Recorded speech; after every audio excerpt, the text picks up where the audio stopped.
The most beautiful feeling we can experience is the sense of mystery. Hello? Hello? Anybody there? Who is this? Rather, I should be asking you that question. You're speaking with me on my personal walkie-talkie. Who exactly are you? And why do you have my talkie? Are you kidding me? It was entombed in my backyard. I was tilling the soil when I came across a box that was buried there. In your... laughs. It's probably my little brother Kevin again. He loves to bury things. I've been looking for this damn handset everywhere. By the way, you must be very close to my current location. I can hear your signal perfectly. I'm probably nearby. How far can this old technology range anyway? Old technology? Hey, this is a brand new model. Ellie, they've only had it for 3 months.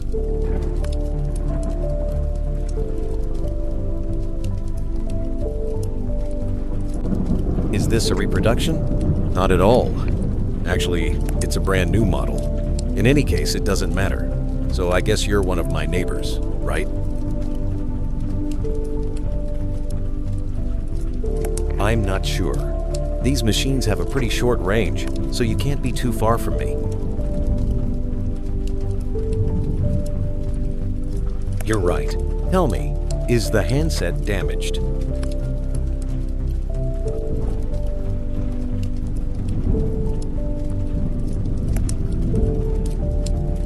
It seems to be working fine.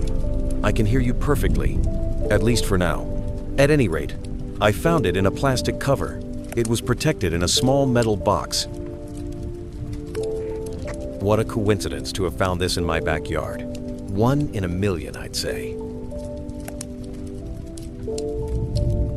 So given those odds, I guess this must be my lucky day. Kevin does weird things like that sometimes, digging holes in the ground. But why he decided to bury that talkie in your backyard, I never know. He usually just buries stuff in our own yard. Anyway, I'm sorry for the inconvenience. No problem. Your voice is sad. Are you okay?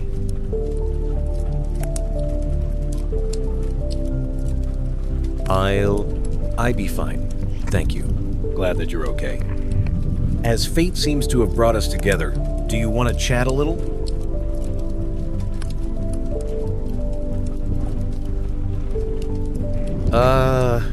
If you want to, Elle, just don't want you to think I'm this creepy guy or something. Don't worry, I won't. By the way, if you don't mind me asking, how old are you? By the sound of your voice, I'd say around 27 or so. No, wait, maybe 29? I'm 30 years old. You were close, though. And how about yourself? You tell me, how old do I sound? I'd say around 21. You're pretty close. I'm 23 inches fact. By the way, what do you do for a living? I mean, apart from digging holes in the ground? I'm a writer. A writer? That's awesome. Are you accomplished? I mean, are you a famous novelist?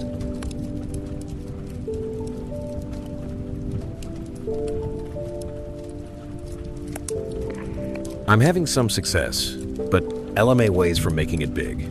Even so, there's a small chance you may have heard of me. Really? What kind of stories do you write? Mostly fantasy and horror. That's my thing. It must work great on the ladies.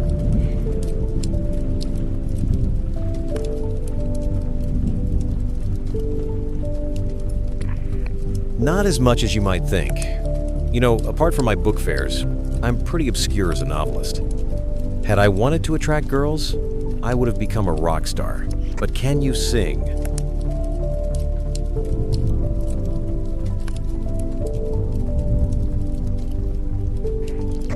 Believe me, I can't sing a note, even if my life depended on it. Haha. You didn't really have a choice then. I guess not, actually. I'm sure you don't sing as badly as all that. In fact, when it comes to your speaking voice, it's really nice. By the way, I took singing lessons when I was young, so I'm a pretty good judge. Why not give me a try? Anything just to hear what you sound like.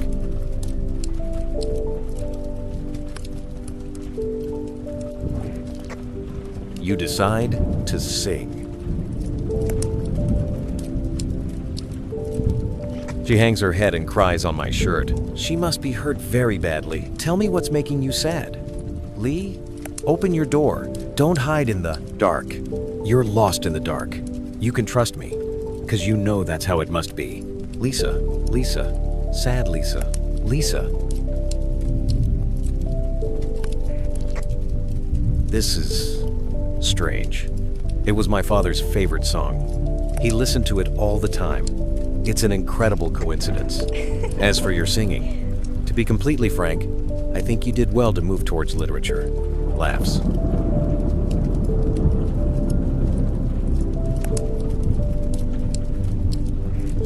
You're probably right. Let's talk about you instead. Well, I don't have a job as impressive as yours. In fact, I have no profession at all.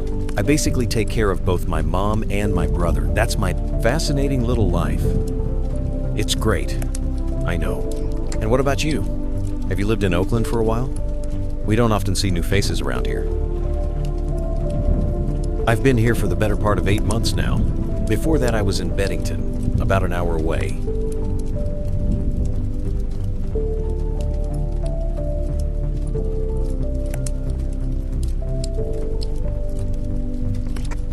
And you? I may just be a simple country bumpkin, but I know exactly where Beddington is. It's our closest borough. Anyway, in my case, I've been here my entire life. And if you ask me, this place is nothing but a sleepy town. In fact, downright comatose, kinda dead to the world. Laughs. So, what brought you here anyway? Were you in search of mortal boredom, just to find inspiration? No, wait. I know. You're on the run, avoiding your past. It's the romantic in me. Don't worry, you did well. No one will ever find you here. Nothing that exciting. A teaching position was offered to my wife, and this seemed like a good place to raise a family, a welcoming town, and all that. Unfortunately, there isn't much to do around here. You may wind up missing Beddington. Sure, the mountains are lovely and everything, but sooner or later, everything runs its course. If you're the active type, your neurons will end up twiddling their thumbs. I find the location charming. We had a great first impression when visiting the region. The town center is lovely. Really? Are you sure we're talking about the same place? I mean, there's only a seedy resto bar and a single gas station. I really don't see what's lovely about it.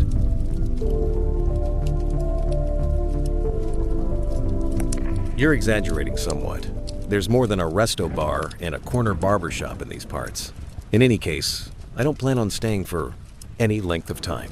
You remind me of a wind chime constantly changing with the breeze, so I guess we won't be neighbors for long.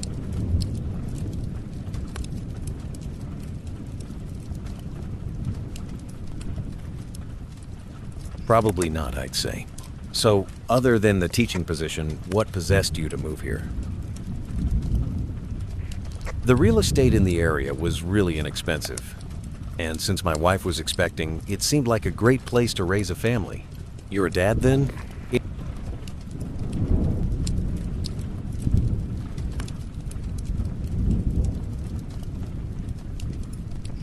It's complicated. Complicated?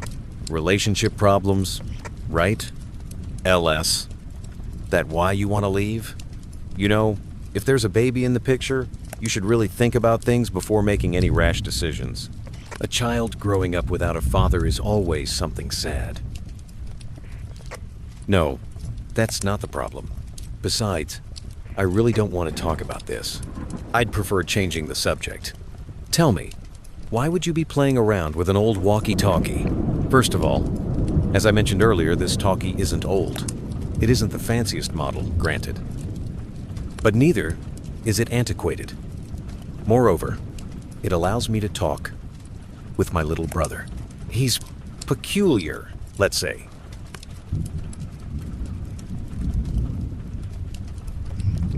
Why peculiar? He's schizophrenic. He hears voices that don't exist. He can also see things that aren't real. He's always been a little strange. But other than the fact that he could spend hours gazing at ants on the sidewalk or watching caterpillars move an inch at a time, he was as normal as any child. But everything changed 2 years ago. At the age of 14, he experienced his first psychotic episode. At the beginning, we thought he was simply going through a difficult period. But he began isolating himself more and more, and that worried me. What worried me most is that he hardly ate anymore. Even when I prepared a lasagna, his favorite dish, he kept telling me to leave him alone. Then came the crisis. We found him completely naked walking through the streets of the village. He was yelling at people who obviously only existed in his head. He had to be hospitalized for a month. And since then, after coming home, communication has been, well, difficult at best. That's when I got the idea for this walkie-talkie. It seemed easier to talk to him through a handset than in person, and it seemed to calm him down, especially when in crisis mode. Laughter. I don't know why I'm telling you this. I don't even know your name.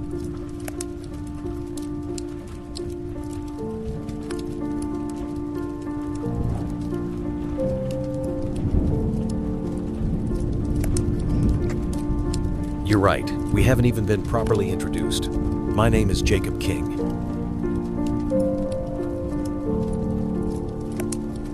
I'm Sarah Williams.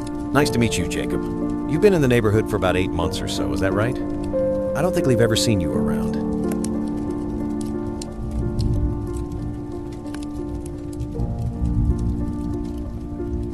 We've surely crossed paths without knowing it.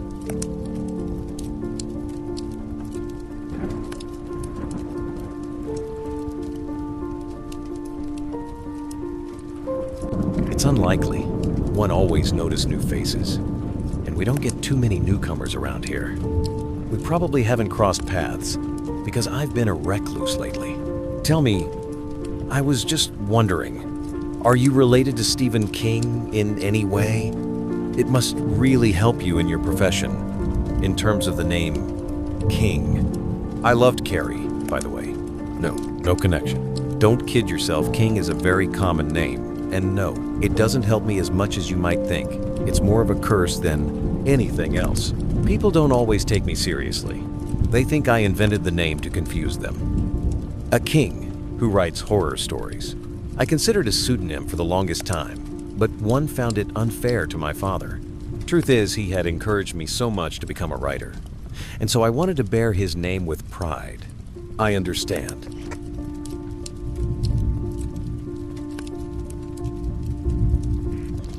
And you, Sarah, are you a Robin Williams relative?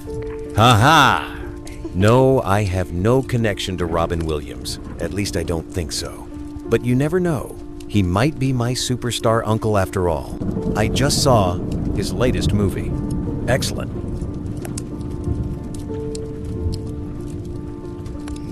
His new movie? You must be confusing him with another actor. No. Good Morning Vietnam. Haven't you seen it? It's an amazing story. It portrays a military radio jockey with a knack for comedy. He motivates the troops during the Vietnam War. You should really consider seeing it. It's a classic, but it's over 30 years old. I've seen it many times. Are you delirious? It depicts the Vietnam War. It can't be 30 years old. That's impossible. I don't understand anything anymore, Dot. In what year was this film made, according to you? This year.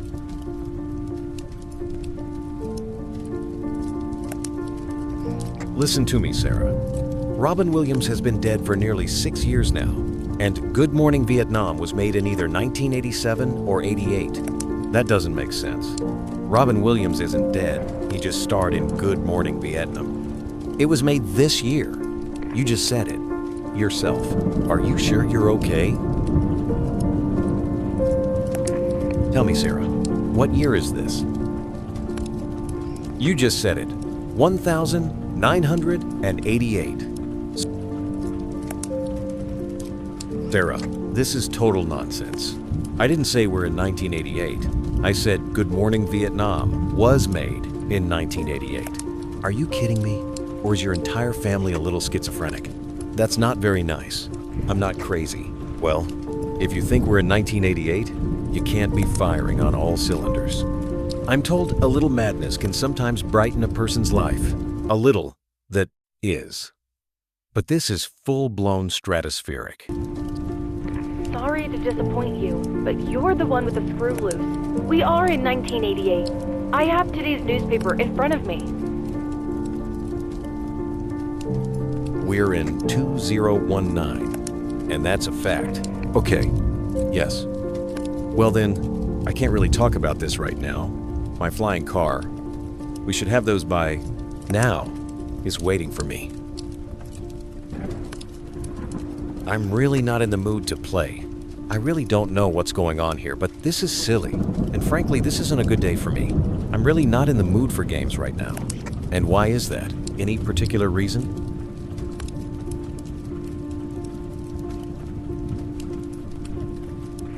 I'm really tired. I haven't been sleeping well lately. Let's just say, well, Elv had better days. I can appreciate that, but I still don't understand this whole Futureman thing. Why would you create such an elaborate story if you're not in the mood to play around?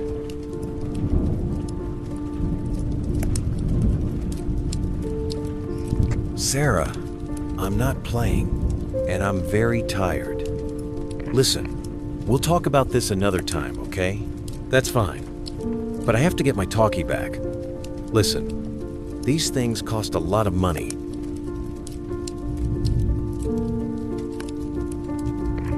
All right, do you want me to bring it to you, or would you rather pass by?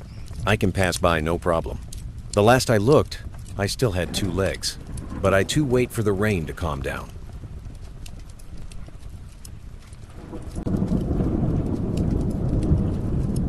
Don't forget to bring the newspaper. Can't wait to read the news. From 1,988. Why don't you come after the downpour? I'm at 221 Maple Street.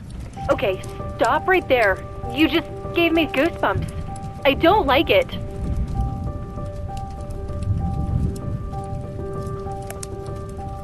I don't understand. Why the goosebumps? What's the problem? I don't think I said anything particularly scary. Listen carefully. I'm the one who lived at 221 Maple Street. This is my address. How can we be at the same place at the same time? How can you possibly know where I live? Lem calling the police.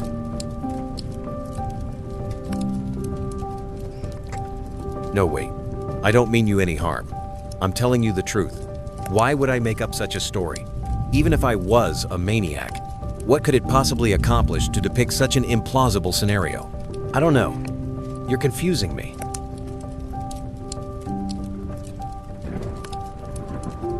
Believe me, Sarah, if I were a secret admirer, the last thing I'd do is put a 30-year gap between the two of us.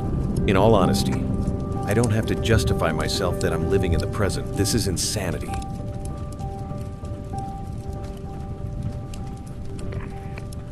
Okay, Jacob, so prove it. I'm sure there's a way to prove it to me, right? If you're really from the future, you could. How do you want me to prove that we're in 2019? I don't know, but there must be a way. Look, I don't think you're mean-spirited, but I really don't like the fact that you know where I live.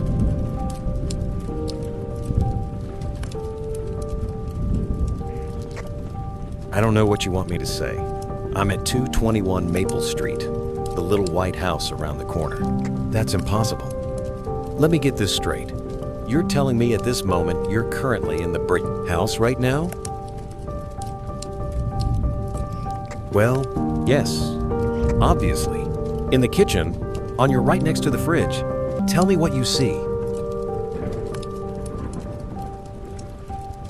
Right next to the fridge, there's a small skylight. It looks like a boat porthole.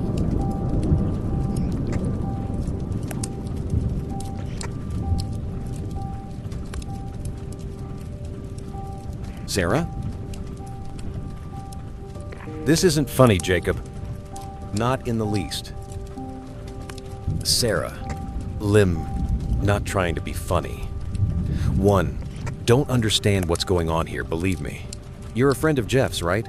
I get it, you're trying to scare me off. It won't work. Well, I'm not stupid enough to fall for such a ridiculous trap, sorry. I don't even know this person. This is completely ridiculous. This is definitely the strangest conversation I've ever had. You don't have to be afraid of me, Sarah. There must be some logical explanation why all this is happening.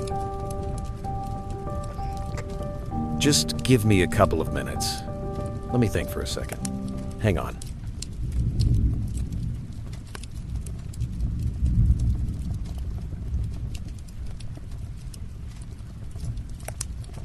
Sarah?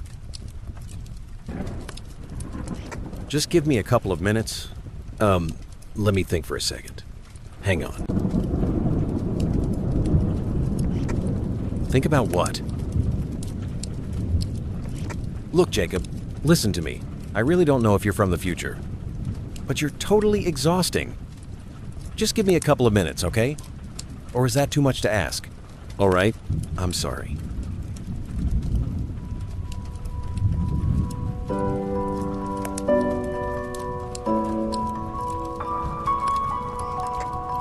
Okay, sorry for getting a little upset. This whole story is freaking me out. Just a thought here. What if this was all true?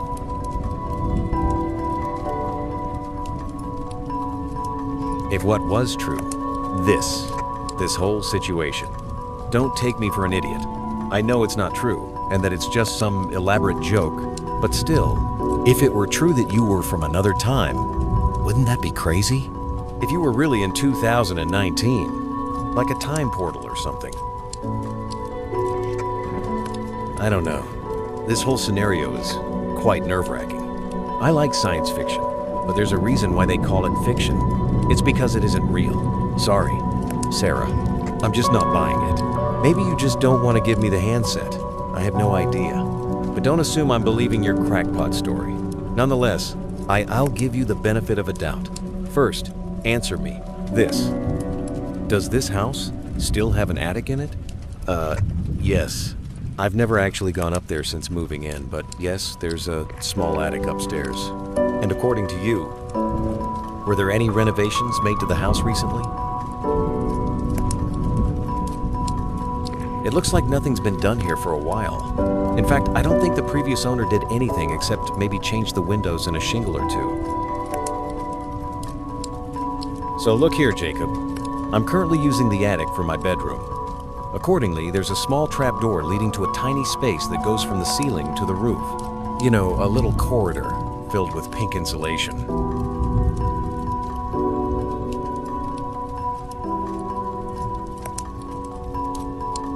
Right. I remember crawling up there when inspecting the house. I used it as a dollhouse as a kid. At the far end of the attic, there's a loose floorboard plank. LF. You lift it up. There's a narrow compartment hidden underneath it. It's the place where I kept my diary, even in the future. I'm sure no one knows about this hidden compartment. So here's my plan. Tonight I'm going to put a box up there and 1-2 put something in it for you. If what you're saying is true, it should still be there 30 years from now, and you'll find it. What will I find? Well, if one tell you, there's not point to all of this, is there? But if tomorrow you can tell me what's in the box, they'll believe you, and I'll probably go crazy.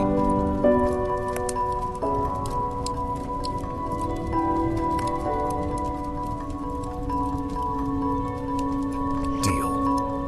But if I do find a package, Lim really going to start freaking out.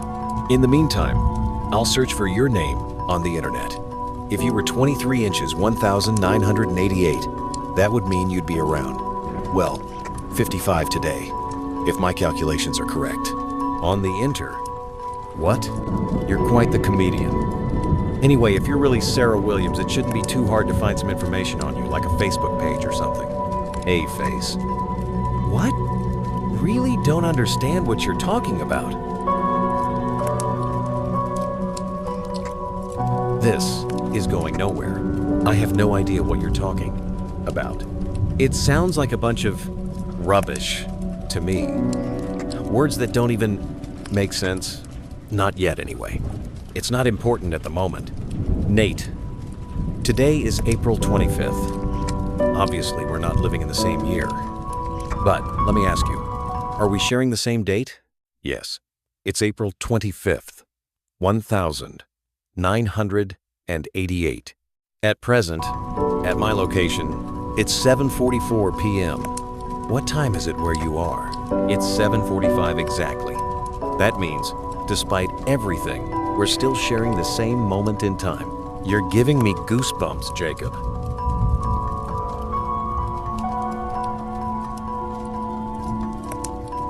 I'd really like to understand what's going on. It's all very bizarre, so strange.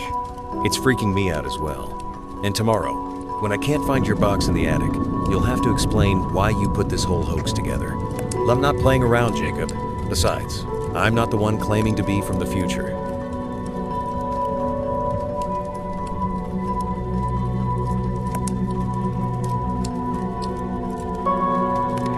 I'm not the one claiming to be from the past.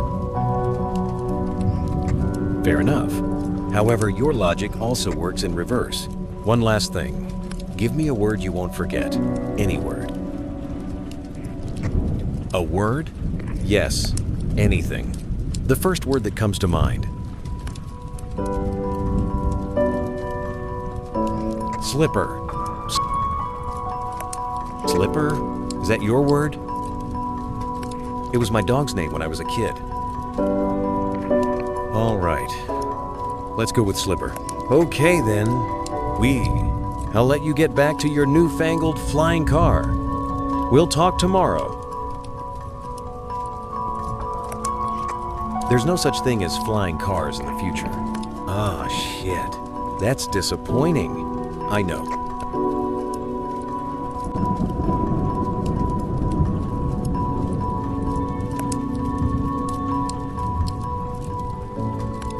Hello? You still there?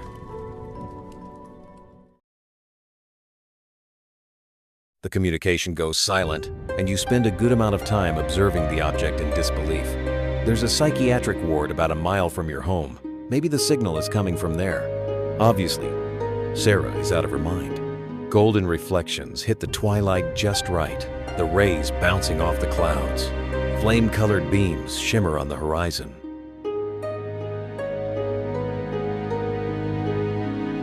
The storm subsides. You return to the small wooded area to complete the work undertaken earlier, and you combine her ashes with a budding oak tree, placing its roots in the soft, spongy underbrush. 50 years from now, these three humble branches will reign supreme in this pristine little valley. They'll add a touch of strength and beauty, just like she did. You remain in the moment, trying to collect yourself, the tears falling harder by the second. The last minutes of the afternoon become enveloped in the ebony cloak of fading light, and you start making your way towards the attic. You slowly maneuver your body through the narrow opening of the trapdoor.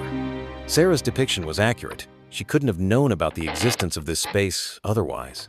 Maybe it had been, in fact, her house many years ago. It doesn't take you long to find the loose floorboard plank. You pry it open and plunge your hand into the gap, hitting an object with your fingertips.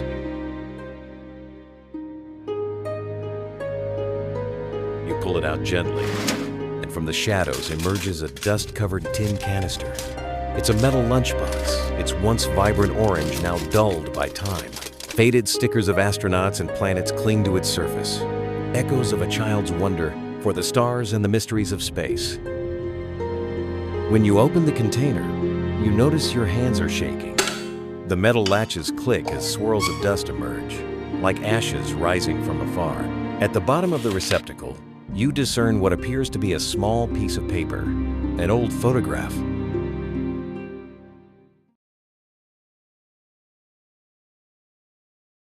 A pretty blonde is standing in front of a clear blue sky. Her emerald green eyes have a hint of sadness in them, a touch of melancholy in the facade. you're overwhelmed with conflicting feelings.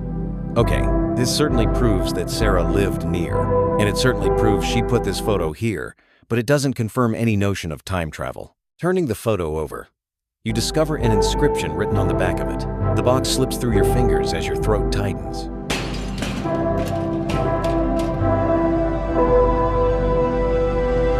You read it over and over. Hello, Jacob. If one else see you tomorrow. By the way, say hello to Slipper for me. You return to the living room, tin box in hand. There's an emotion building up on the inside that you hadn't felt for years. A feeling so remote that you could barely identify it. It's both familiar and distant, lingering there in the back of your mind. It's the pure exhilaration children feel when they sense they're part of something extraordinary.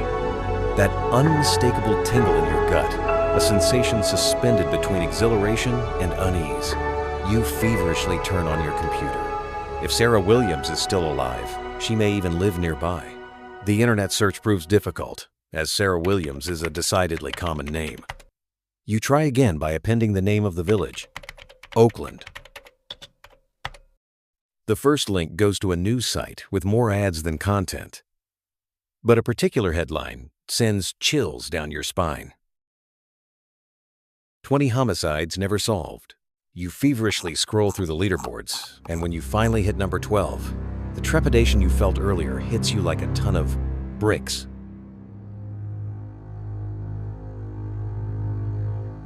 The body of Sarah Williams, a young woman living in a small town in Oakland, New York, was found dead on the 29th of April, 1988. The tragedy happened on Ferguson Bridge, a wooden overpass overlooking the Pillsbury River. A single bullet was found lodged in her heart. Despite a protracted investigation, neither the murderer nor the murder weapon was ever found. Ballistics revealed that the bullet came from a Luger, a pistol widely used by the Nazi Army during World War II.